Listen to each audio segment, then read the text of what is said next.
Good morning.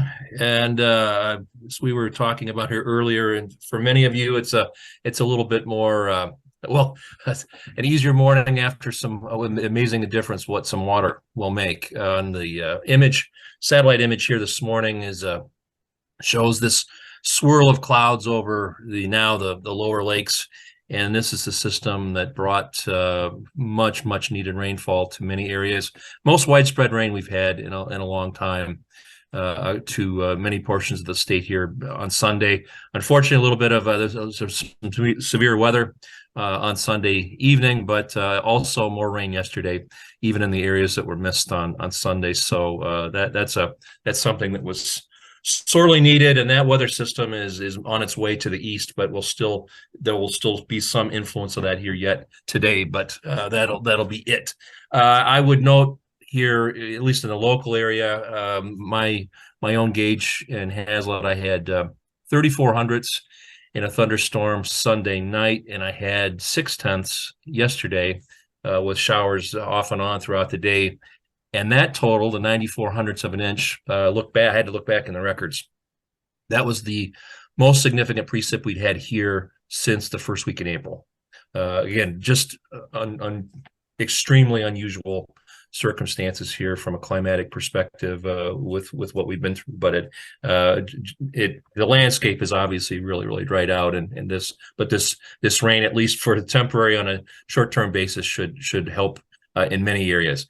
So we look at the last week here in review with the warmer than normal weather of late last week and into the weekend. You can see our temperature departures for the week were almost all positive across the state, generally from 2 to as much as 5 degrees Fahrenheit above normal. More importantly, again, and this does not reflect the rainfall. We don't have those totals yet from yesterday.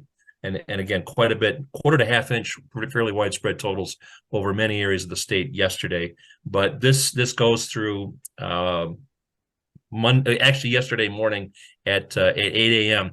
But the green color here is half an inch or greater, and you can see many areas that get the best coverage we've seen in many weeks. There were still some areas down in south central lower Michigan that had less than a quarter of an inch, but in contrast to what we've seen much of the year, the coverage was much higher. There were some areas you can see also in northern lower Michigan that picked up 2 inches for the week or greater. So things are relatively better there. There's just been more rainfall. But again, for most areas, it was the most significant rain we've had in several weeks.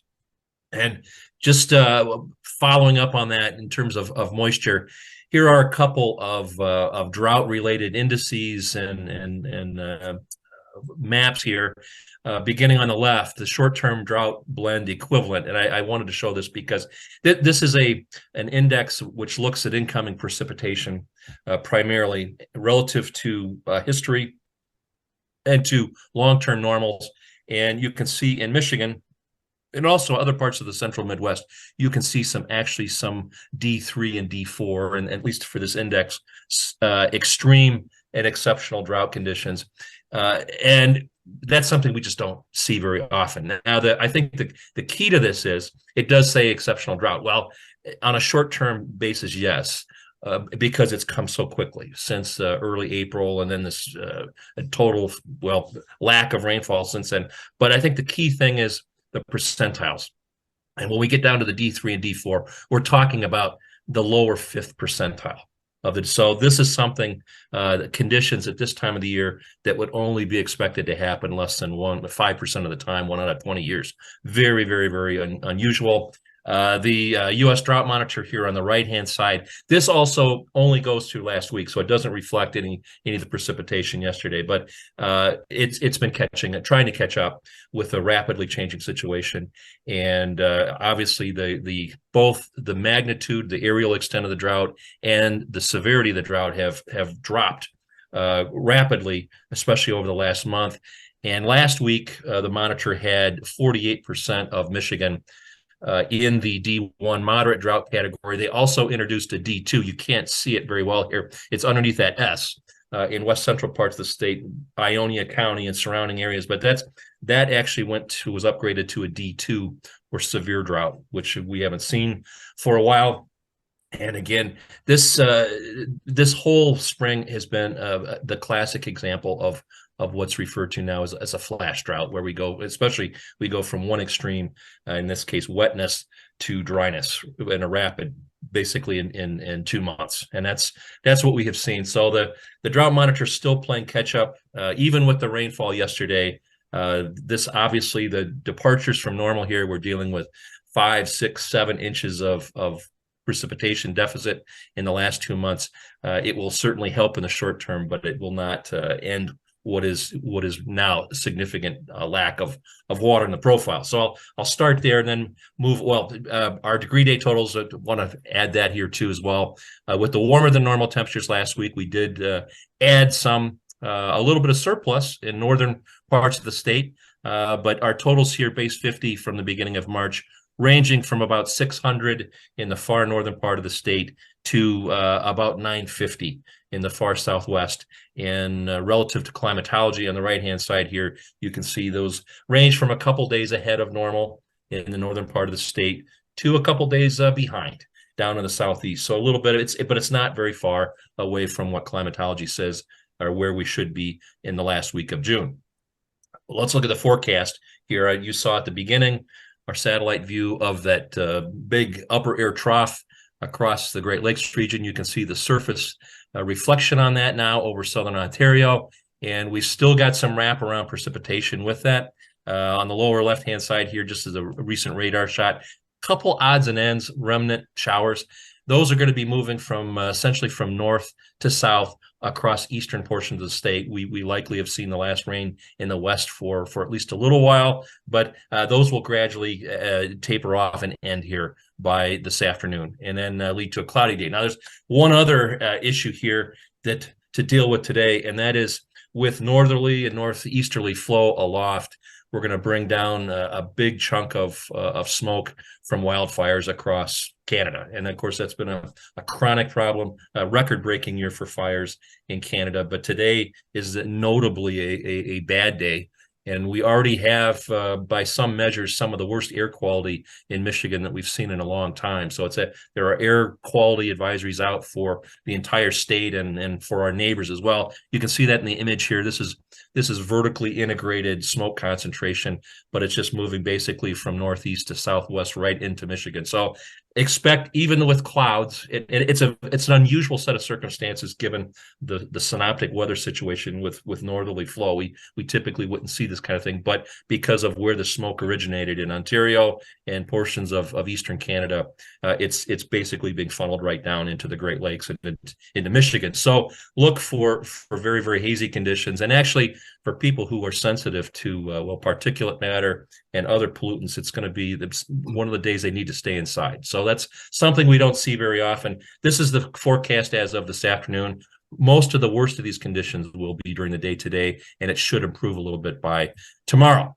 Our forecast for tomorrow: high pressure over the region.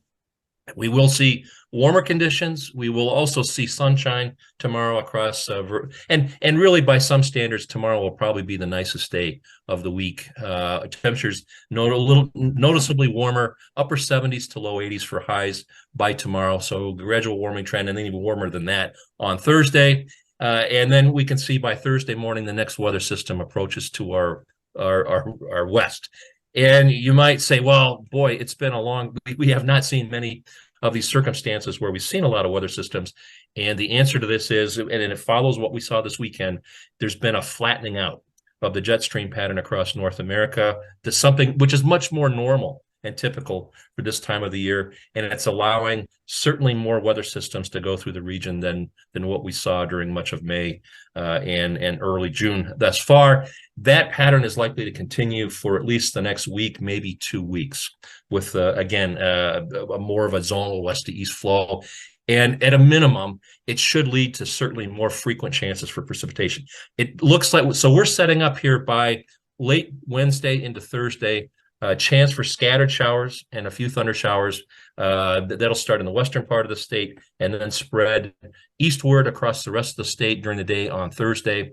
We're not talking about any probably heavy rain or any widespread rain, but there certainly will be the threat, and it will continue Thursday, Friday, Saturday, maybe even into Sunday, but certainly for a 3-day period, almost on a daily basis, we will be looking for at least maybe a 30 or 40% chance of showers and thunderstorms. So again, and not a drought buster or anything like that, but certainly more precipitation is likely to fall during that time frame. The best chances for rain with this right now probably coming during the afternoon hours on Friday, as it looks, and possibly into Saturday. But again, this is not going to. It does not look like a huge widespread heavy type of rain event by any means, but certainly the threat of rain will be there and continue into the weekend. It will also be noticeably warmer. We will be back up into probably the mid 80s for high temperatures in much of the state here by Thursday, and then continuing into the weekend. Lows warming from the 50s up into the low and mid 60s here by later in the week. So we're going to go from below normal where we yesterday certainly and today, and then move to warmer than normal conditions by this weekend. Precipitation totals for the upcoming week, and this pattern, unfortunately, we have seen before, at least something like it. You can see drier than normal conditions as we look through next Tuesday. Most of the state certainly less than half an inch, probably less than a quarter of an inch. So yes, there's probably a few chances for precip there, but we're not expecting anything heavy, and I think that's basically summarizes that. Highest totals here in the state over the far south and portions of western upper Michigan. Moving here to the mid-range or the medium range forecast guides, and I think this is really important. The question is, how long does this temporary flattening out of the jet stream? We remember we've had this big high amplitude blocky flow, which is really physically the reason for the drought in May and June that just would not stop. How long though does this reversal or this more west to east pattern last? And right now it looks like at least 1 to 2 weeks, and you can see that here on the left hand side. This is a 6 to 10 for the first week in July, and again it looks much more west to east than what we have been looking at. A little bit of a troughing feature over the far eastern portions of the continental U.S. and then over the west. But one message that's consistent here in our outlooks, certainly above normal or warmer than normal mean temperatures are consistent in most of the guidance that's coming in. And then in terms of precip, of course, very, very important given where we've been, a normal to above normal. So even as there is some wetter than normal forecast guidance here, at least for the next 1 to 2 weeks. But with that, and then the 8 to 14 day outlook, very similar to this, moving into that beginning of the second week of July. But I would note here, and we'll watch this, there are signs that very, very blocky high amplitude flow pattern, which has been a problem for us, it may return by the middle of July. We're watching that. At a minimum, it suggests that we will be certainly warmer than normal here as we move beyond this into the middle of July. So that's something we'll watch to see if the upper air does the same thing. But right now, the guidance is pointing in that direction at some point out in the future. And so I'll wrap things up here with a cloudy, hazy day expected here today. Much better conditions tomorrow, but warmer. And then as we move into the weekend, an extended chance for scattered showers and a few thunder showers here from Thursday on to Saturday. So I'll stop there and see if anybody has any questions. Thanks. I got a question for you, Jeff. Sure. What is the heat dome? Heat dome, and well, in this case, I'm sure you've been looking on the weather map to our south, or if you've talked to any friends, colleagues, family in Texas and the South, they are physically under a heat dome right now. A heat dome, and this goes back to our discussion about the upper air and its influence on what happens on the surface. And in this case, for a heat dome, you're basically looking at an area that's underneath one of these upper air ridges, and there's sinking or subsidence underneath that, but it's essentially air that is trapped there, and it superheats with full sunshine, and it really has nowhere to go, and the heat can concentrate then in a large geographical area, and that's what we have over the southern plains right now, trapped. And fortunately, there's no sign of it moving here, but for the south, it's been terrible for an extended period of time. But it's physically refers to those big upper air ridges and the hot air trapped underneath it. Yeah, I was asking you because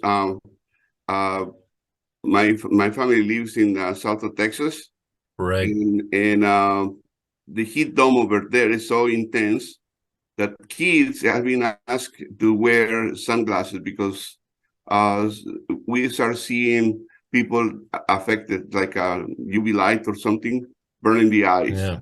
and a lot of people going to the hospital because this heat and in the eyes is affecting and Right. the heat dome. I said, what is this?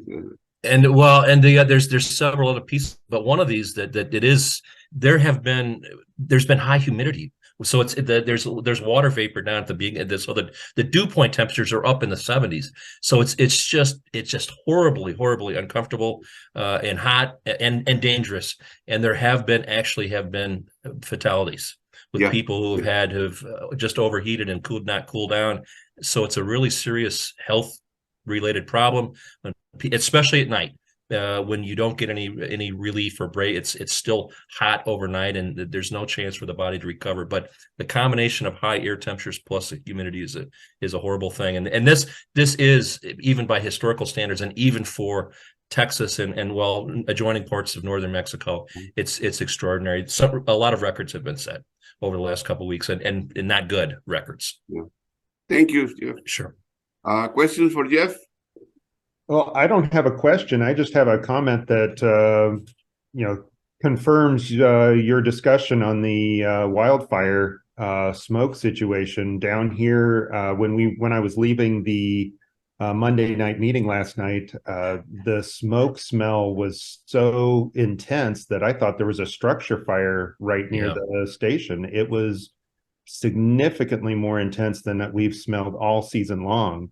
And I was out this morning and smelled the exact same concentration. It is extremely strong, and I can see the haze from it. Way worse than we've seen so far this year. Yeah, and the problems in Canada now with wildfires and forest fires are we're not hearing much. There's a lot of the news obviously right now, but if it were quieter, we would be hearing a lot more about this, because it is extraordinary what's happening across the border. I saw 18 million acres affected so far, and we're not even halfway through their typical fire season. But it just something we see rarely. And back to your comment about the air quality, again, by the metrics, some of the particulate measures standards are off the charts for Michigan. Something we rarely see air quality this bad.